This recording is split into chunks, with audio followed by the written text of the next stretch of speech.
This is going on page 122 when we are done. Okay? So we are going to be solving trig equations with a calculator, which is going to, it means we're going to solve them the same way we've been solving them, but then at the last step, instead of getting something like the cosine of theta equals square root of 3 over 2, where that's a value we should know, it's going to be like 1/3, which is a value we don't know, and so then we need the calculator, but there's some extra little things that need to go along with it. So for our unit circle, we are already very well versed in thinking around our unit circle in radians. We know that this is 0. What is this? Pi halves. What is this? Pi. What is this? 3 pi halves. And then also 2 pi here, right? So when we use the calculator for this, for these values that aren't special values, we're going to get decimals. And so you want an idea of what the estimates are for these numbers. I mean, it's not anything you necessarily have to memorize. You can kind of use some common sense through it too. But that way, in the end, you'll know which quadrants you're supposed to be in. You can make sure you're really in those quadrants. So again, this would still be 0. Pi is about 3.14159, blah, blah, blah. It's about that. Halfway, which would be pi halves, is about 1.570. And then here, we're going to be about 4.712. And 2 pi is about 6.283, blah, blah, blah. Okay? That way, if you know you're supposed to be in the second quadrant, then whatever decimal you have needs to be between 1.570 and 3.141, right? That makes sense? Just so that you can, because the numbers may seem obscure and you're not sure if you're in the right spots or not. 6.283. All right, so when we do this, the angle that we're going to get from our calculator is actually going to be alpha, right? So alpha is our first quadrant angle, and in the first quadrant, all of the angles are acute and positive, and these are basically our reference angles. Okay, so we're going to think in terms of alpha to get our reference angle. Now, you already think around the circle like this. Most of you do anyway. I know some of you have different ways of looking at it, but the way that I showed you that I think sticks kind of with most people is, let's say this angle is pi 6, right? So then in the second quadrant, what's your second quadrant pi 6 angle? 5 pi 6, and this one is 7 pi 6. So the way I showed you at the beginning when you were trying to remember what was I told you to think fractionally around the circle. So if we have a pi 6 angle, then this is pi, but we think of it as 6 pi 6, right? And then you back up 1 to get 5 pi 6, or you go forward 1 to get 7 pi 6. Make sense? So even though we're thinking about it as 6 pi 6, it's really just pi, right? So we're taking pi minus the angle and then pi plus the angle. Make sense? And that's what we're going to do with the decimals as well. So if this angle is alpha, then this is going to be pi minus alpha, and this is going to be pi plus alpha. Make sense? And that's kind of what you're doing in your mind anyway. Again, most of us. Now, when we get here, we don't do 3 pi halves and then try and add something to it, right? How do we think of this one? The 2 pi, and then we subtract the alpha, right? Or we think of it as like 12 pi 6, and then we subtract that. Okay, so this would be 2 pi minus alpha. So I just want you to see that those aren't really like new things you have to remember. That's basically what you're doing anyway. You just think of them fractionally instead of like that. Okay, we good with that? Okay, so let's look at these directions down here. So it says, solve each trig equation on the interval 0 to 2 pi to the nearest thousandth. This really should say to the nearest thousandth unless it's a special angle. But the instructions on your assignment do say this. So if my interval is from 0 to 2 pi, tell me something about those angles. Am I going to have any negative answers? No, because I'm going from 0 to 2 pi. It's all positive, right? Are these in radians or degrees? Radians, right? I mean, if it's 0 to 2 pi, that has nothing to do with degrees. So this tells us we know we're talking in radians, right? Which means in our calculator, we need to make sure we're in radian mode. Some of you may be, some of you may not be, so let's all just make sure we know how to get it there. So after you turn it on, if you do shift mode, pick 4 for radian, then up at the top, on the far right, it should say math, and a little to the right of the middle should have a little teeny tiny r that's kind of hard to see. Okay, are we all good? We're all in radians? Yes, it's to the left of math. All right, so But before you actually start pushing any buttons on the calculator, don't get ahead of me because you may not be doing exactly what you think you are. Okay, so we're going to solve this equation. So 5 times the sine of x plus 1 equals 0. So I'm going to subtract 1 from both sides. So I get 5 times the sine of x equals negative 1. So sine of x equals negative 1/5. So x equals sine inverse of negative 1/5. But again, don't be pushing buttons yet. Okay. Once you get to this value where you're like ready to look in the calculator, you have to think about what quadrants your answer is going to be in. So if my sine value is negative, what quadrants is sine negative in? 3 and 4. Okay, so I'm going to have a quadrant 3 and a quadrant 4 angle. Now I'm going to write something else on here, which you wouldn't necessarily have to write every time, but we're going to do it the first time. So in order to get that, what that means here is that this is the one that was pi plus alpha, and this is 2 pi minus alpha. Okay, so at the very least, have your little checks. You don't necessarily have to write that every single time. But here's the other thing, is that we only use positive numbers in the calculator because that's going to give us our reference angle. So regardless of what we are looking for quadrant-wise, the first thing we find is alpha. And even though this is the sine inverse of negative 1/5, and that's what you write because that's in the end what your answer is going to reflect, you take the sine inverse of a positive 1/5. You only use positive numbers in there. So that will give us alpha. So when you do that, so go ahead and do that. What do you get for alpha? Good. So it's 0.201 something, something, something, right?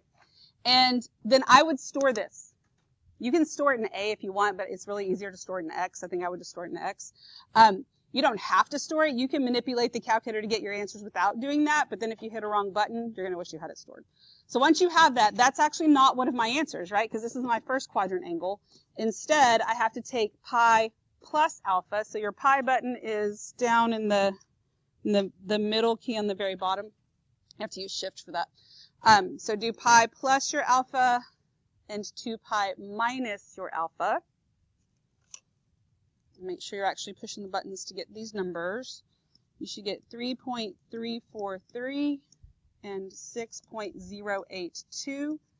And then you can double check what we wrote up there to make sure we're actually in quadrants 3 and 4 like we intended to be.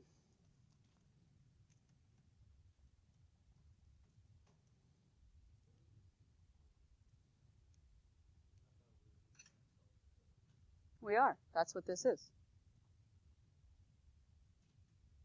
X is the sine inverse of negative 1/5. These are the two answers that you get from 0 to 2 pi.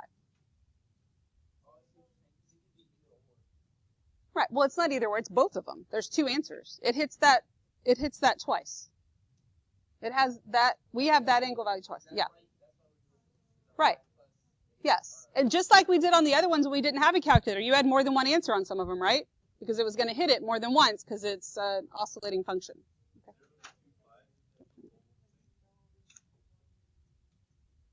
Exactly. Yes. It's not the whole thing. The whole graph goes from negative infinity to infinity. Right. It's one rotation around the circle, but you can rotate an infinite number of times. So when we unrolled the unit circle and we made those graphs outside, that was actually the unit circle rolled twice, but that's just a very small section of an infinite graph.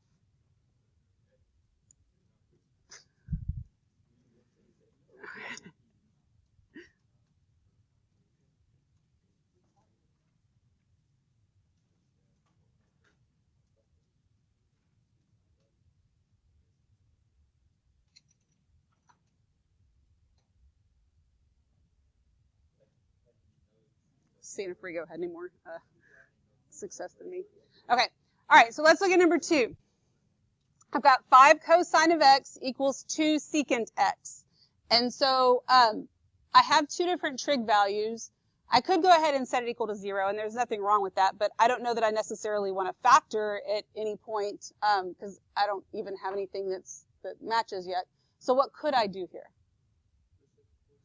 Okay, I can use my reciprocal. So this can be 5 cosine x equals 2 over cosine x. So now I can multiply both sides by cosine, and I get 5 cosine squared x equals 2. Then I could set it equal to 0 and then try and factor it, but I could also just divide by 5, and I think in this case that's what I would do. So cosine squared x equals 2/5. So cosine of x equals plus or minus, thank you, the square root of 2/5. And I don't care that the whole fraction's under the square root, because eventually the calculator's going to take care of it anyway, right? So it's fine. I don't have to rationalize. I don't have to do any of that stuff. So that means here for me then that x is equal to the cosine inverse of plus or minus the square root of 2/5, which means for here, I want my positive and negative values, so I'm going to have 4 answers, okay? But I still find alpha first, right? So when I take the cosine inverse, yes, it's plus or minus. That's what gives me my 4, but I only use the positive ones. So go ahead and find alpha.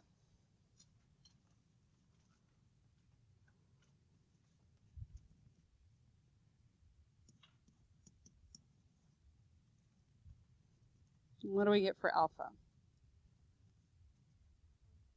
Good, 0.886. That's what you should get. And then I would store it. And then that will be your first, that is your first quadrant answer. So that'll be your first angle. Then go ahead and find the other 3.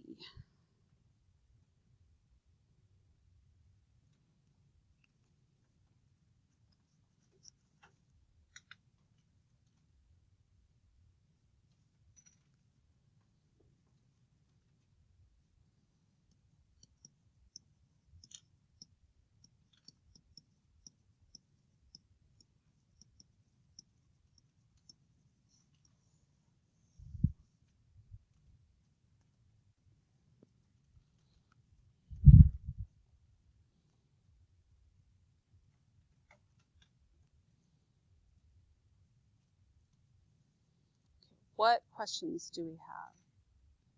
Anything? Are we all getting these numbers okay?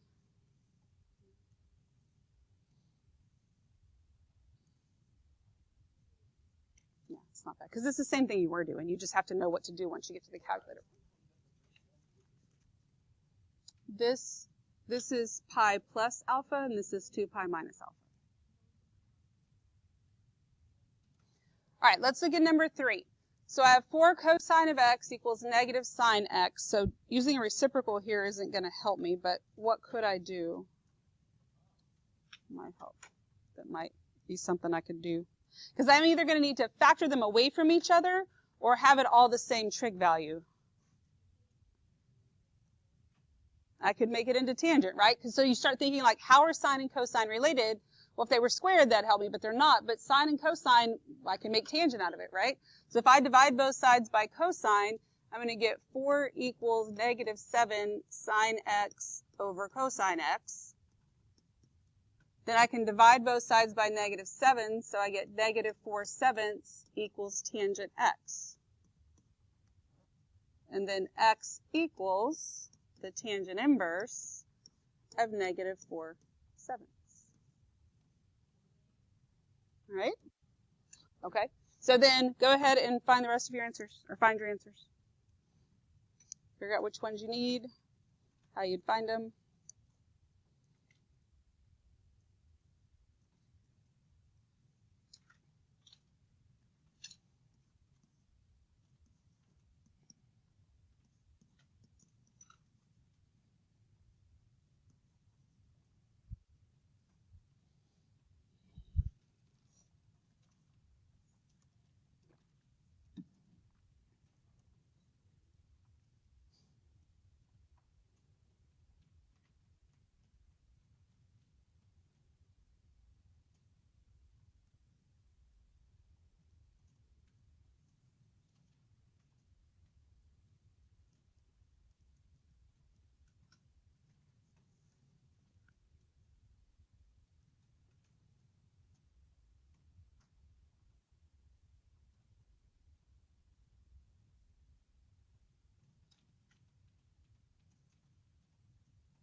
Which quadrants are my answers going to be in?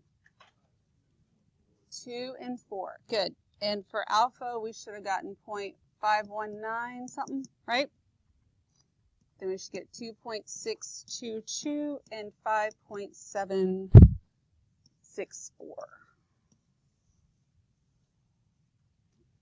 Everybody okay with all that? What questions do we have? Nothing? All right. Let's look at number 4. So I have 2 tangent squared beta equals 7 secant beta minus 8. So what might be the first thing I could do here?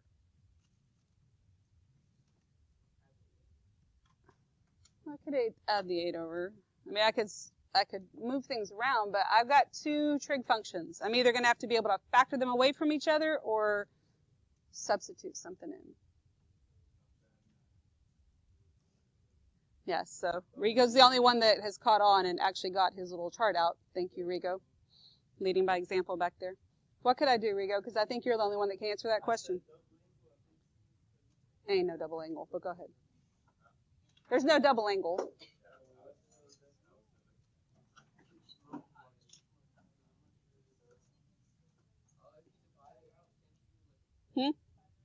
I can use one of the Pythagorean identities, right? So what could I substitute for tangent squared?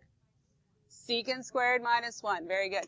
It's going to be 2 times secant squared beta minus 1 equals 7 secant beta minus 8. I substituted in something with more than one term. I have to have parentheses. The parentheses and the plus or minus is going to be the downfall for some of you, and I can't help you with that stuff anymore. That is basic pre-algebra skills that I don't know. It's like almost too late, I guess, to fix those issues. So we get 2 secant squared beta minus 2 equals 7 secant beta minus 8. So now I have a quadratic, so I want to set it equal to 0. This is going to give me 2 secant squared beta minus 7 secant beta plus 6 equals 0. Then what am I going to need to do? Factor. So I will give you a minute to factor that.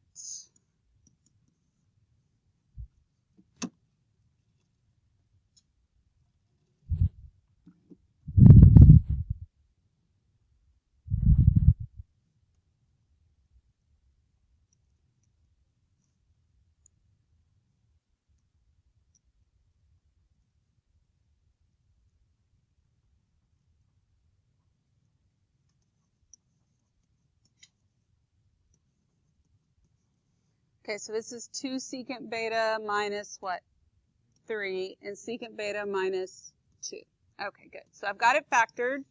I'm using my 0 product rule now, so I get secant beta equals 3/2, and secant beta equals 2.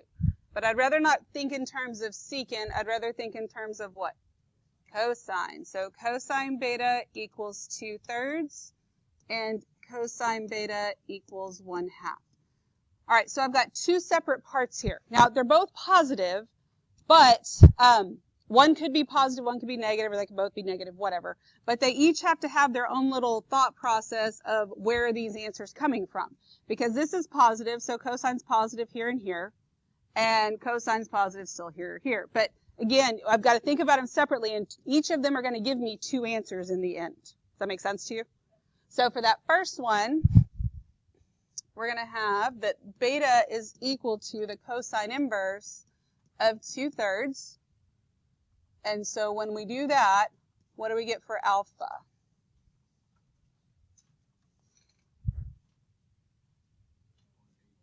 Good, 0.841, which means our beta values from that are 0.841 and what?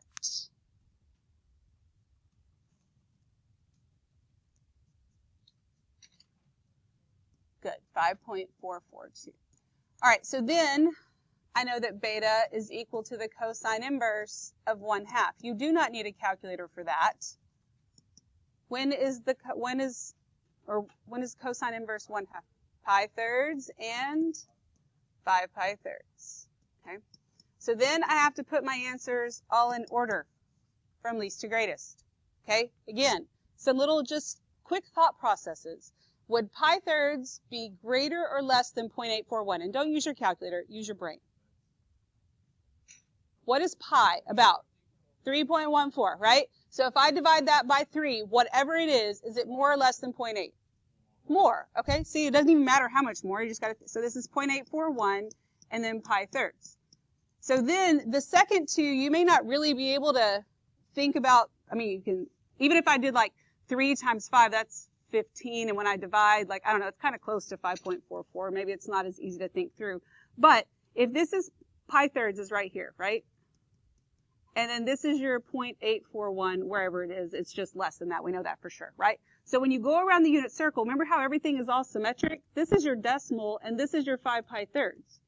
So my picture may not be to scale, but because of the symmetry we know of the unit circle, as I go around, I have my decimal, my pi thirds, then I'm going to have to hit 5 pi thirds, then that other decimal. Does that make sense to you?